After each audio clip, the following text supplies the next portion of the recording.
Hello students, पिछले video में आपने वैल्यू ऑफ इकोनॉमिक्स आपने देखा था। अर्थशास्त्र का महत्व अपने दैनिक जीवन में कैसे है उसके बारे में देखा था। आज हम देखते हैं कि अर्थशास्त्र का अन्य विषयों के साथ कैसे सहसंबंध है या correlation with other subject. Economics as a correlation in other subject.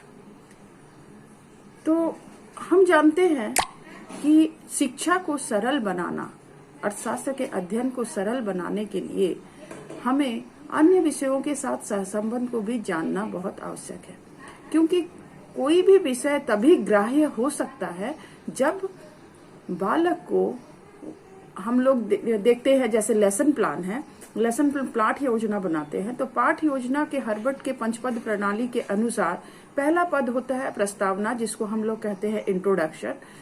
और इंट्रोडक्शन में हम देखते हैं कि पूर्व ज्ञान से नए ज्ञान को हम जोड़ने का प्रयास करते हैं। यानी हम कुछ ज्ञान, यदि हमें जिस ज्ञान का अनुभव है और उस ज्ञान से हम नए ज्ञान को हम जोड़ते हैं, तो तब हम लोग कहते हैं कि यह वो जल्दी से वो समझ सकता है, वो विषय को आसानी से समझ सकता है और आसानी से वो ग्राह्य हो सकता है। इसलिए हमें इसका मुख्य उद्देश्य यही है कि नवीन ज्ञान के लिए छात्रों को उनके पूर्व ज्ञान के आधार पर तैयार करना। तो इसी तरह से हम इस कोरिलेशन का क्या एम्स है, एम्स ऑफ कोरिलेशन हम पहले देखते हैं कि इसका मुख्य उद्देश्य है कि पाठ्यक्रम के भार को कम किया जाए या आसान बनाया जाए, जिससे हम दूसरों विषयों के साथ सहसंबंध है तो समय कम लगे। दूसरों विषयों के साथ सहसंबंध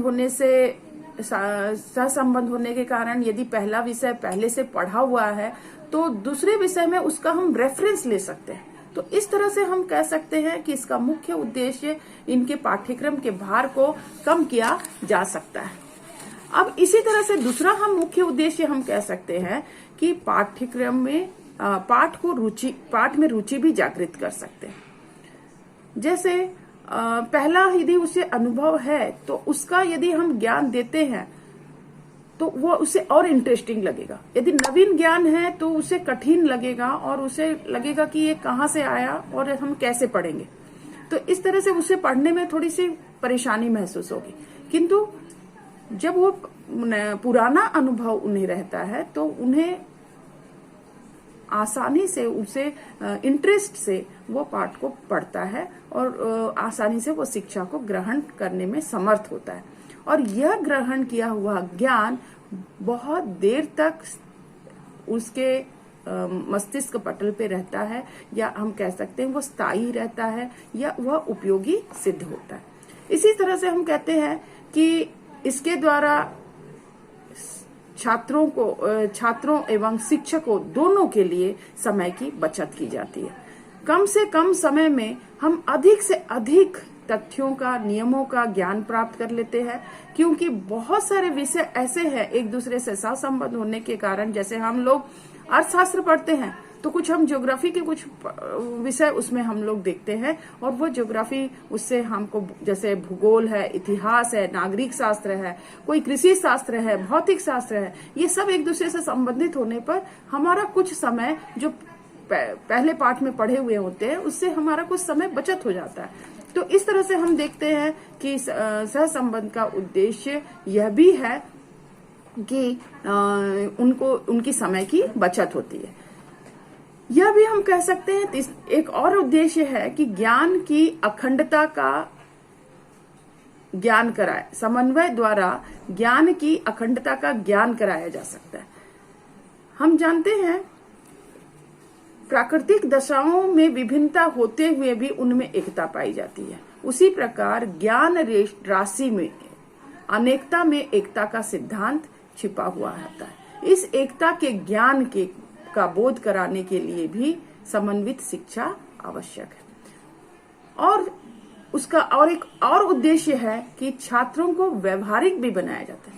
व्यवहारिक यानी यदि हम अन्य विषयों के साथ संबंध स्थापित नहीं कर सकते हैं तो वह व्यवहारिक रूप से वह उस कार्य को करने में असमर्थ हो जाता है।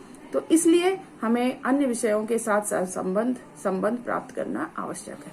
अब इसी तरह से हम कह सकते हैं सहसंबंध कितने प्रकार के होते हैं। तो सहसंबंध 3 प्रकार के होते हैं, जैसे कोरिलेशन, टाइप्स ऑफ कोरिलेशन, एक vertical correlation, horizontal correlation and correlation with life.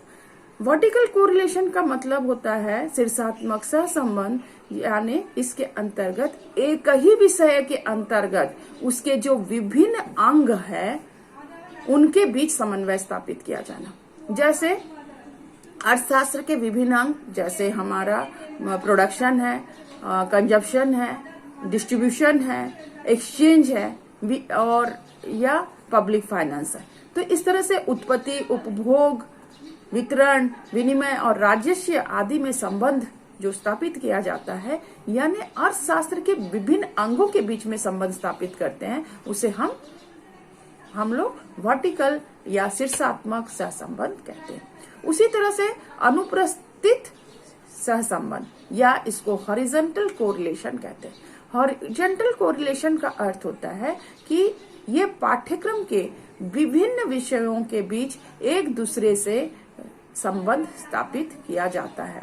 इस प्रकार का संबंध भी दो प्रकार में होता है, 2 रीतियों में संबंध किया जाता है, जैसे इंसिडेंटल कोरिलेशन और प्लान कोरिलेशन।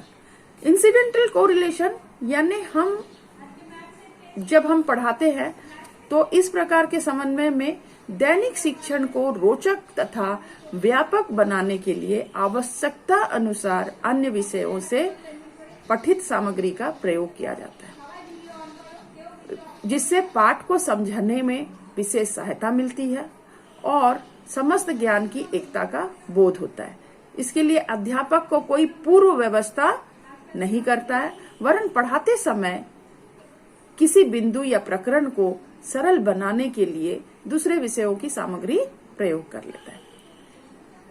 इसी तरह व्यवस्थित सहसंबंध यानी हम प्लान वे में करेंगे, यानी हम पहले जब पाठ योजना बनाते समय ही हम इन विषय सामग्री को पहले से चुन लेते हैं, अन्य विषयों की विषय सामग्री को पहले से चुनते हैं और उसे अपने अर्थशास्त्र के विषय में सम्मिलित करते हैं। तो अन्य विषयों का जो दृष्टिकोण और हमारे अर्थशास्त्र में उसका दृष्टिकोण किस प्रकार से है, इसको व्यवस्थित रूप से कोरिलेट करते हैं। तो इसे हम कहते हैं कि विद्यालय में व्यवस्थापूर्ण तरीके से शिक्षक ने कक्षा अध्यापक प्रणाली को प्रचलित किया है। इस प्रकार ये हो गए 2 हमारे हॉरिजॉन्टल रिलेशनशिप के 2 टाइप्स। अब हमने कोरिलेशन विथ लाइफ, जीवन से सहसंबंध कैसे। शिक्षा का मुख्य अभिप्राय, हमारा उद्देश्य यही है कि वह अपने भावी जीवन के लिए, छात्रों को भावी जीवन के लिए तैयार करना। अतः इस उद्देश्य की प्राप्ति के लिए हम तभी कर सकते हैं जब विद्यालय की शिक्षा का बाह्य जगत के क्रियाकलापों से संबंध स्थापित किया जाएगा।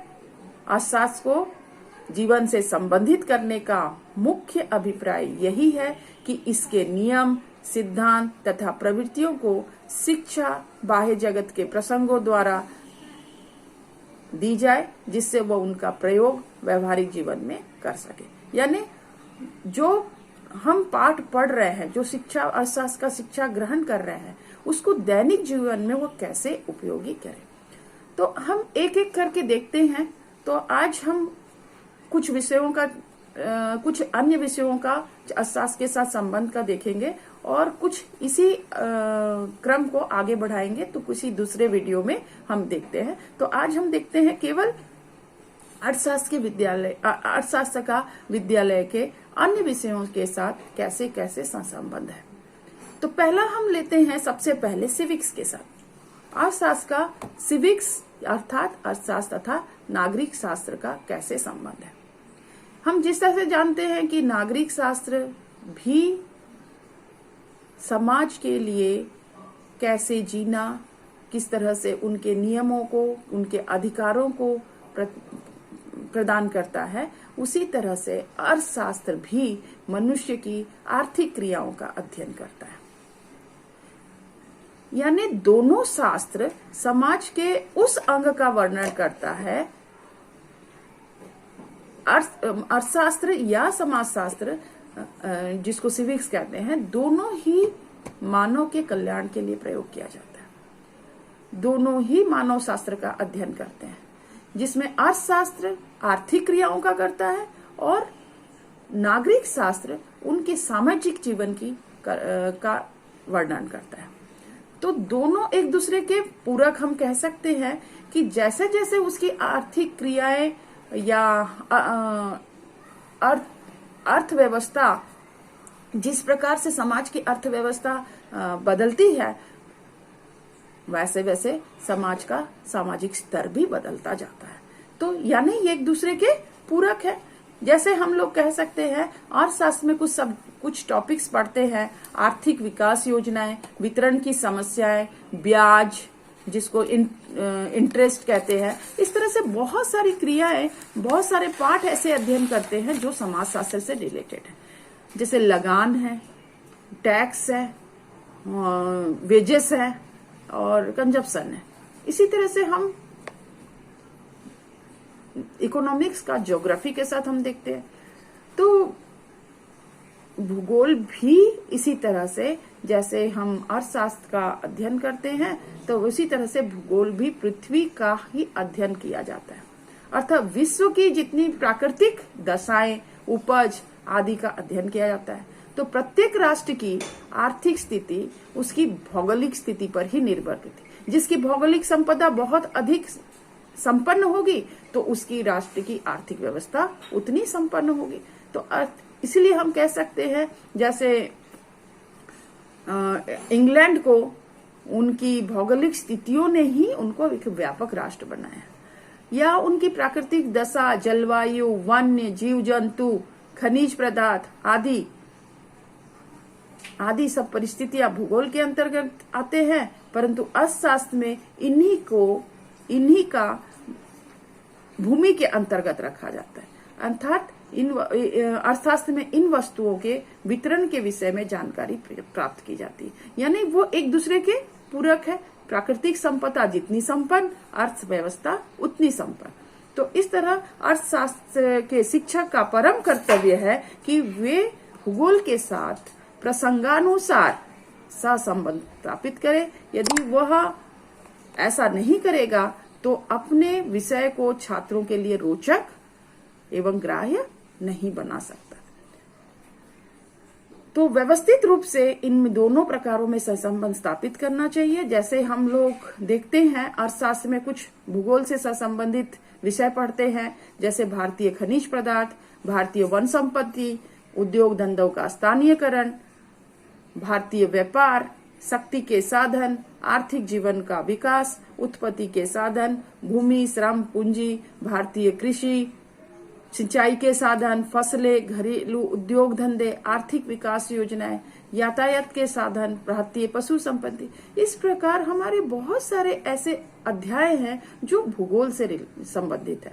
तो हमें भूगोल पढ़ते समय भी अर्थशास्त्र के बारे में बताना, और अर्थशास्त्र के विषय में जब पढ़ते हैं तो वो भूगोल की जो बातों को हमें उन्हें प्रासंगिक करना अनिवार्य है।